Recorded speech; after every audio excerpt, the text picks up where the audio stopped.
My name is Tex Malcolm. I was born December 12th, 29. I went to various schools. I started in Texarkana, Arkansas at Fairview. That was elementary. And I went to other elementary schools in Longview, in Kilgore, Texas. I guess Kilgore was when, Kilgore was when I first started growing up. I have two cousins there, and we played baseball. Our baseball was a little radiator hose about that long, and we'd hit that. And according to how far we hit that is whether we got a one base hit, a two base hit, or a three base hit. So it was really a fun time, and I enjoyed that time of my life very much. We moved back to Texarkana. The job market was giving out, and my dad went to work at a bus company there in Texarkana. I went to school at Texarkana, Arkansas, graduated in 1947.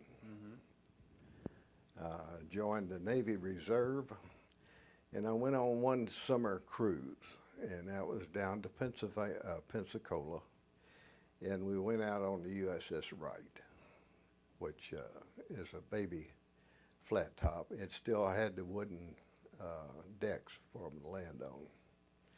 And by the way, the Wright was in active duty in Korea during that time. But to join the Navy Reserve, I don't know anything about it. Did you have to go through training? No. What do you do then? You're just a Naval Reserve inactive. Huh. You didn't have to. You had to go to the summer camp, which I did. Were you paid? Yes. How much? Oh gosh, I don't know. It was very little, very little.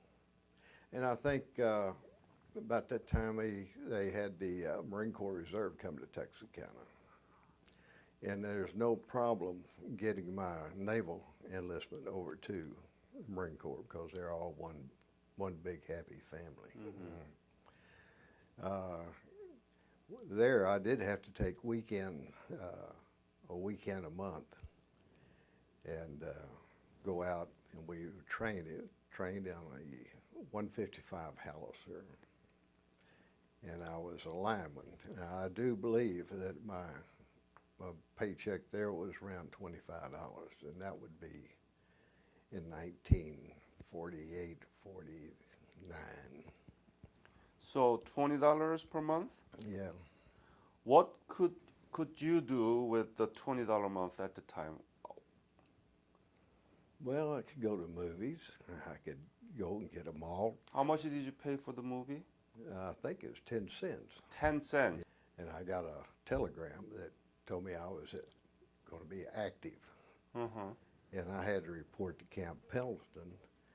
I think it was September of 1950.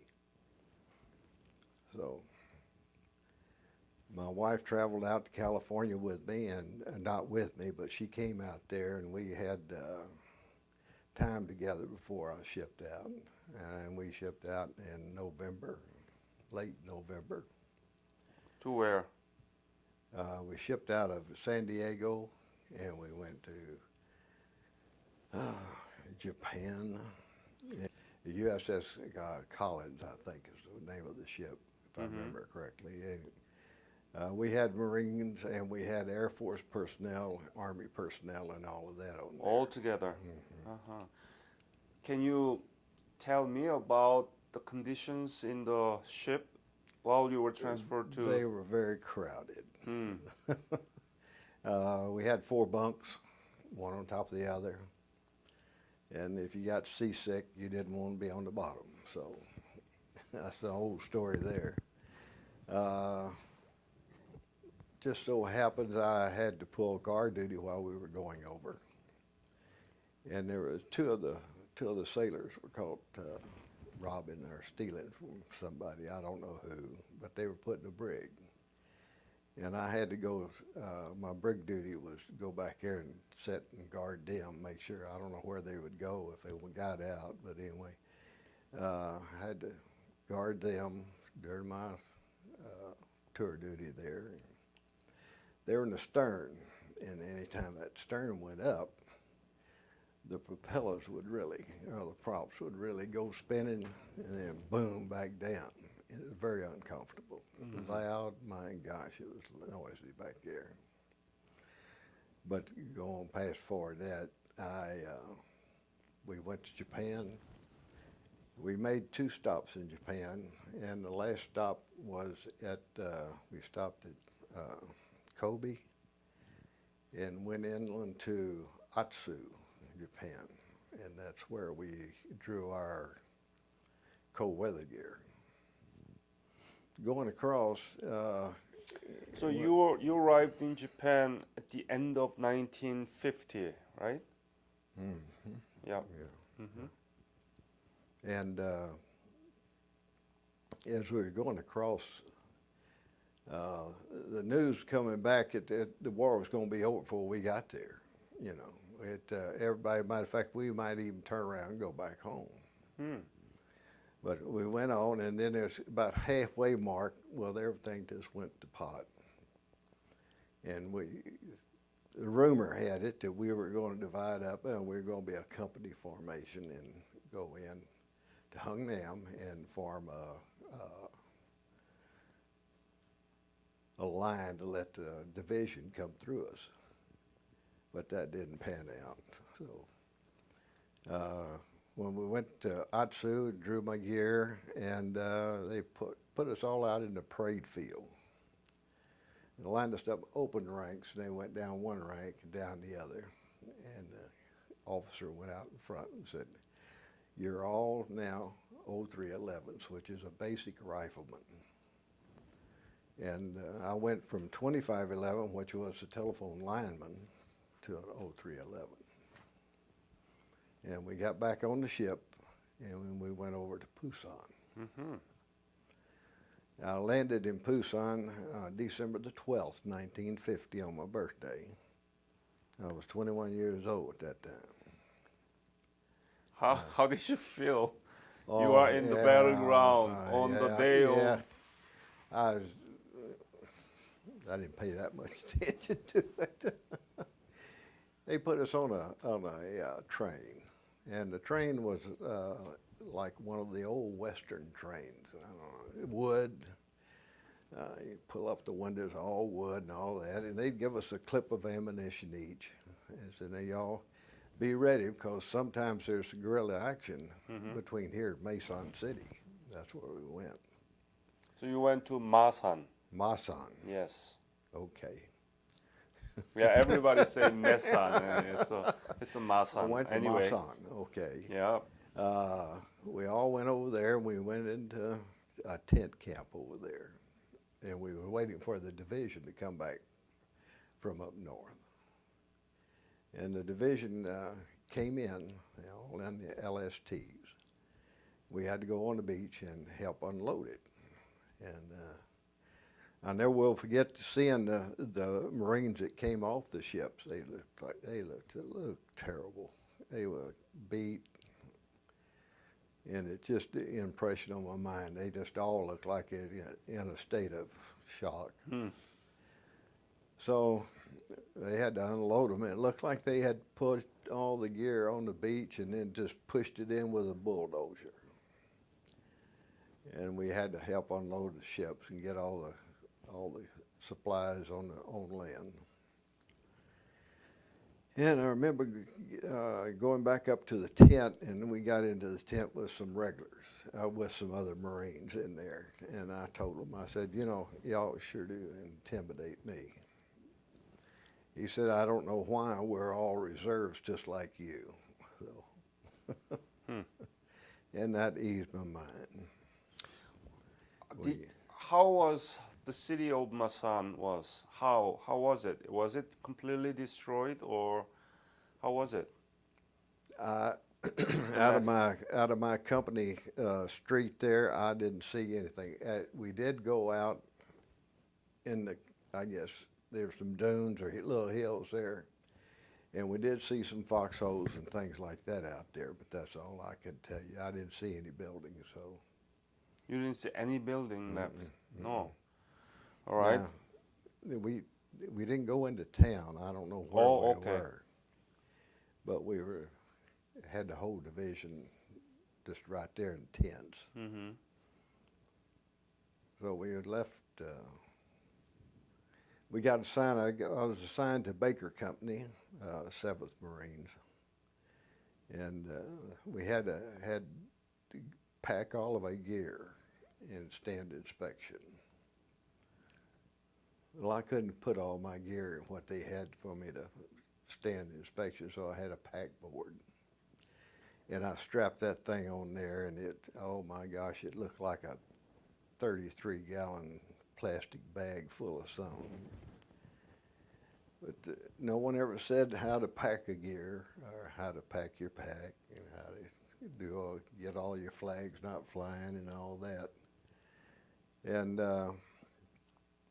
so we formed in a company formation, and they came around and they said, well, we're taking volunteers now. Says they need artillery, Amtracs, or something else. I forgot now what it was. And said we need someone that knows how to fire a 3.5 rocket. Well, the fellow next to me here, he punched me and he said, let's volunteer for that. I said, yeah, why? Well, they're in headquarters platoon, and says that'd be good. I said, okay, we'll volunteer. So we volunteered for the 3.5, and that's about all I remember there. And then we went around to Pohang, and there was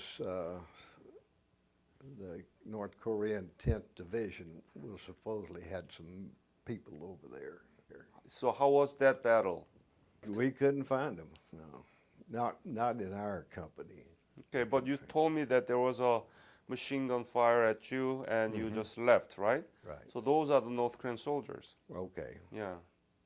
But we didn't go back to get them. Okay. We were trying to get an airstrike on them. Okay. And we could never get anybody had enough gas to come and take care of them. So what happened to you after that? Were you relocated to any other region? Yeah, from there, we took a truck convoy and went up to Wonju. Could you describe the typical day in Wonju? What did you do? Where you were assigned to it, and what was your mission? Well, the mission was the 5th and the 1st Marine Regiments and the 7th were going to push off and go on the offensive against Chinese or Koreans. But our convoy going up was late getting there because we ran out of gas. And they had to get some gas to us before we could get in there.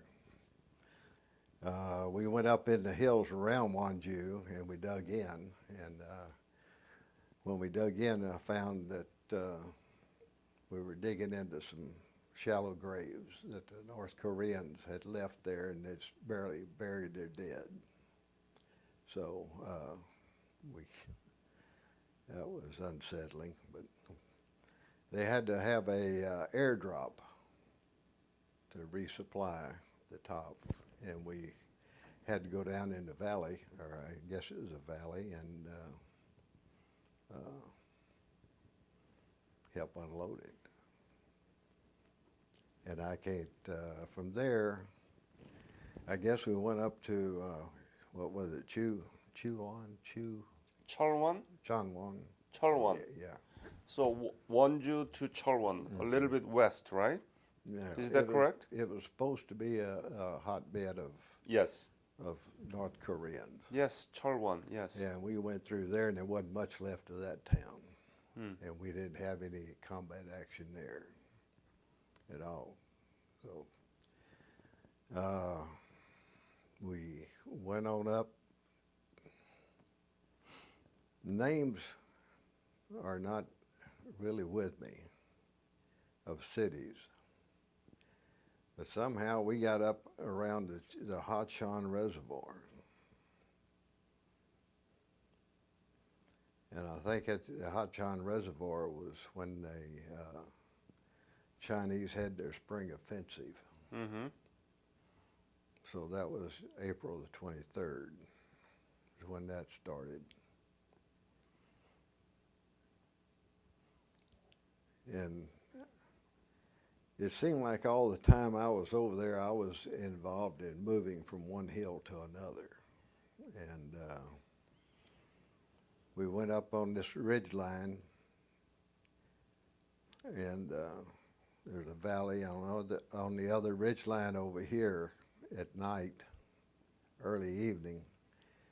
The Chinese or North Koreans were trying to take, I thought it was Charlie Company over there. They're trying to take Charlie Company out. And that went on and on and on. Finally, that all ceased. And we were over on this other ridge line, and the main ridge going down to the valley, and there was a finger going out of that, and I was on this finger going down. And about 2 o'clock in the morning, someone hollered, "Who goes there?" And I saw a big white, like a illuminating grenade or something down there. Mm-hmm. And someone got up, was running back by us, and they said they're coming. So we went back with them on the main line of resistance there. And when I left there, the guy in front of me, he was, what was his, John Maddie. He was shot in front of me, and I reached up and grabbed him and helped him back to the line. And when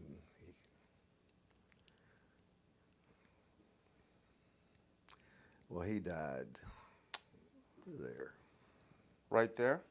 No, Corman was worked on him all night long, trying to keep him, but he died about daylight, I think. That's when they said he passed away.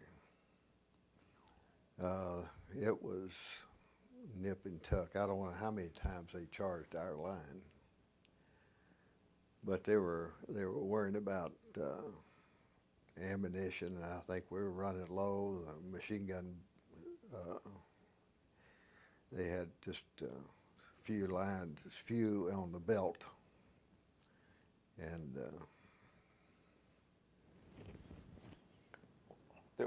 anyway, we held them until daylight, and then we just went back down off the hill and got into the truck. And we went back to, it went over a little river thing there. And we had to stand as rear guard action there, and we waited there until they said that we could come on back.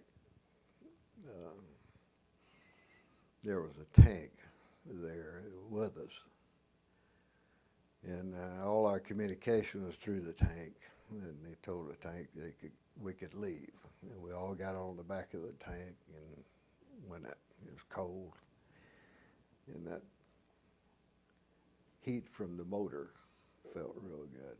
I remember that. After that, we just went from one hill to the other. Tell me about the Korean mountains. You are sick and tired of it, right? Yes. Yes. They were tall, they were hard. Sometimes you get to a point where you can't get up by yourself. They have to help you get up there. And they'd always tell us, don't get off the ridge line, because that's where we spent most of the time. If you get on the ridge line, they'll see you. And we got back in some place. They had the laborers come in and prepare trenches. And that, they already had those all prepared for us when we got to that mountain. But there wasn't anybody there. I remember one day and one night, when you're up there on the hills, you'd spend half and half, hour on, hour off when you sleep. And I remember I was on duty, and you always set up, and you get your hand grenades up there where you want them, and all that is where you can do it. And you always look up, make sure there's no limbs or anything when you throw it. When they told me I was going home, I had to take off my field jacket. I had to take off everything I had but my dungarees, as you call them. And they took us down to a beach. And this was about 1 or 2 o'clock in the afternoon, which is fine. And they were come in and take a load out to the ship. Come in, take a load out to the ship. Where dark came, and no, we hadn't been picked up yet. And they were still taking people out, and we found a tire, and we set that tire on fire. Cold, oh my gosh, it was cold on that beach. Was it Incheon? Huh? Was it Incheon? No, it's someplace east of NG or over in that part. Oh, okay. Gangneung? I have no Yeah, idea. maybe around in the East Coast you were there. Okay. Yeah. And finally, they come and got us, and we got on this landing craft and went out to the APA out there ship, and we had to climb that rope ladder up, and got on board. And the Navy personnel there says, "Well, what do you want to eat? Most of all, what would you want?" I said, "Well, I want a steak." Well, I went into the head. And I looked at myself, and I had that tire, all smoke, all over me. I was black as that coffee pot over there. How come? I'm sorry. How come? Well, we were burning the tire. Okay. And that's black smoke from the tire. Uh-huh. And you're trying to stay warm. Right. Okay. So, did you have your steak? Yeah, it was good. It was good. You asked me what I had mainly to eat, rice. And when I was out in the field, we'd find some rice, and I'd boil it in my helmet, and that's what I had. I liked that. I'd get sugar and mix in with it. And good stuff. I didn't eat a whole lot of sea ration. Whenever we was going to break camp or break our reserve and go back in the hills, if they had bread, they would want us to take these loaves of bread out. Have you been back to Korea? I have not. I'd love to go. You love to go? My wife didn't want to, and then she couldn't go. So I'd love to go back. But I don't, from what I understand, everything has changed over there quite a bit. Quite a bit. Yeah, you got trees now. Yes. I'm proud y'all did, and I've got to say this. All the Korean people that I meet here are most appreciative to what we did.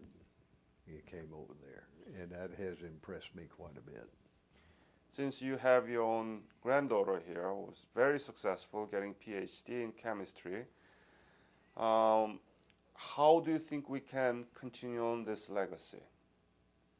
What is the best way to do it, to let people know about your legacy? How can we do it? Well, I think what you're doing is great. I think to let us come over, invite us back over. I know you're limited on as far as what you can go up to see, but I would love to come back over and see for myself what it is, and I think that's a great plan y'all have. Would you introduce yourself? My name is Tex Malcolm. I'm Ted's granddaughter. So, I heard that you got the PhD. What did you study? I have a PhD in chemistry, and I currently do research at UT Southwestern in the physiology department. That's great, isn't it? Mm-hmm. You I did really nice like it. job. Thank you. And as we talk about, and your grandfather mentioned, I think we need to get this legacy going by involving someone like you or the descendants of Korean War veterans on the Korean War Veteran Digital Memorial, right? Mm-hmm. So what would you do to pass on this legacy to your generation and younger generations? So much. So now with the digital age, we record everything. There's always a record, and there's so many things where there isn't a record. You know, like I think I asked for the letters at one point, and I was like, well, they've all been shredded, and that was the answer for a lot of things where we don't know where they went or whatever. So now, you know, I know my mom has a journal when her parents talk about the different things that they did, so she'll write them down because I remember the Rocket Man story just because I heard that one in the last 3 or 4 years. But other than that, most of the stories when you're a kid, like small, you don't know what they are. You don't understand the significance. Whereas now it's like, oh, I should write that down. We're always in the car or at a restaurant, so I don't have time. But if we can write them down to where you can look back later and say, hey, remember this happened and our family was a part of this, or, you know, to remember. 20 motivated granddaughters and sons or great grandchildrens, and invite them to the next meeting of 60th anniversary of Armistice, Okay. July 27th of 2013. There will be a big ceremony in Washington, D.C. I hope that you can be connected with me, think about it, and let your friends know about this thingy. Yeah. And check out the website. There are many, many menus, and especially in the participate at the bottom, KWV Grandchildren Legacy Project. Okay. You Yeah, can I'll see. definitely have to look at it.